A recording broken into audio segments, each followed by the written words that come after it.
తూర్పుగోదావరి జిల్లాలో petrol, diesel సరఫరా పూర్తిగా సాధారణంగా కొనసాగుతుందని జిల్లా కలెక్టర్ కీర్తి చేకూరి తెలిపారు. ఇంధన సరఫరా అంతరాయాలపై ప్రభుత్వం అప్రమత్తంగా ఉండి క్షేత్రస్థాయిలో పర్యవేక్షణ చేపట్టినట్లు వెల్లడించారు. కలెక్టర్ క్యాంప్ కార్యాలయంలో నిర్వహించిన పాత్రికేయుల సమావేశంలో SP D Narasimhakishore, joint collector Y Megha Swaroop, assistant collector Kshitij Aditya Sharma కలిసి పాల్గొన్నారు. ఈ సందర్భంగా జిల్లాలో ఇంధన నిల్వలు సరఫరా పరిస్థితిపై వివరాలు వెల్లడించారు. జిల్లాలో మొత్తం 200 పెట్రోల్ బంకులుండగా వాటిలో 177 ప్రభుత్వ రంగానికి, 23 ప్రైవేటు రంగానికి చెందినవని తెలిపారు. ప్రస్తుతం 17 బంకుల్లో తాత్కాలికంగా స్టాక్ అయిపోయినప్పటికీ సరఫరా వ్యవస్థ సక్రమంగా కొనసాగుతుందన్నారు.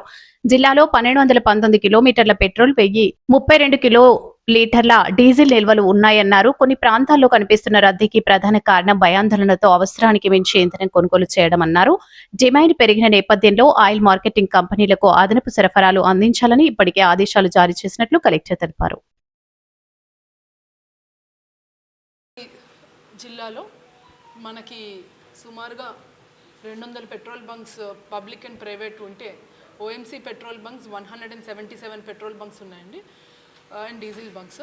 ఇందులో మనకి ప్రెజెంట్ స్టాక్ అవైలబుల్ మన జిల్లాలో చూసుకుంటే 1032 కిలోలీటర్స్ ఆఫ్ హెచ్ఎస్డి ఉంది, 1219 కిలోలీటర్స్ ఆఫ్ ఎంఎస్ ఉంది. అంటే మనకి డైలీ ప్రతిరోజు మన యావరేజ్ డీజిల్ సేల్స్ చూసుకుంటే 370 కిలోలీటర్స్ పర్ డే మన జిల్లాలో మన యావరేజ్ డీజిల్ సేల్స్ జరుగుతాయి. అందులో ఈరోజు ఇప్పటికీ చూస్తే మన జిల్లాలో 560 kilolitres as on now already మన అందరికీ కూడా పబ్లిక్ ఇవ్వడం జరిగింది, different categories of diesel. So ఇందులో చూసుకుంటే మనకి మేజర్గా ప్రస్తుతం 17 బంక్స్ డ్రైఅవుట్లో ఉన్నాయి, హెచ్పిసిఎల్, బీపీసీఎల్ అండ్ ఐఓసిఎల్ కలిపి.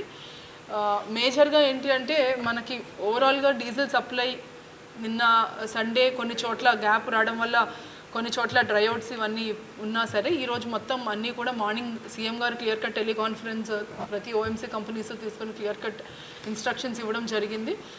ఆల్ ఓఎంసీ కంపెనీస్ కూడా ఈరోజు పొద్దున్న 5 నుంచి వాళ్ళ ట్రక్స్ ఇవన్నీ ఆపరేట్ చేసుకుని సప్లై అనేది పెంచడం జరిగింది.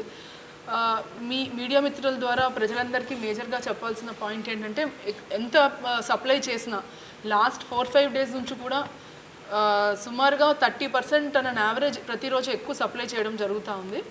కానీ ఈ ప్యానిక్ బయింగ్ రకరకాల కారణాల వల్ల, అపోహల వల్ల ప్యానిక్ బయింగ్ అనేది మన పబ్లిక్లో వచ్చి డీజిల్ ఉండదేమో అనే ఉద్దేశంతో చాలామంది లైన్లో వెయిట్ చేయడం, అయిపోతుందేమో అనే ఉద్దేశంతో అవసరమైన దానికంటే ఎక్కువ కొనడం లాంటివి చేయడం వల్ల ఎంత సప్లై చేసినా సరే ఫాస్ట్గా మనకి డిప్లీట్ అయిపోతూ వచ్చింది.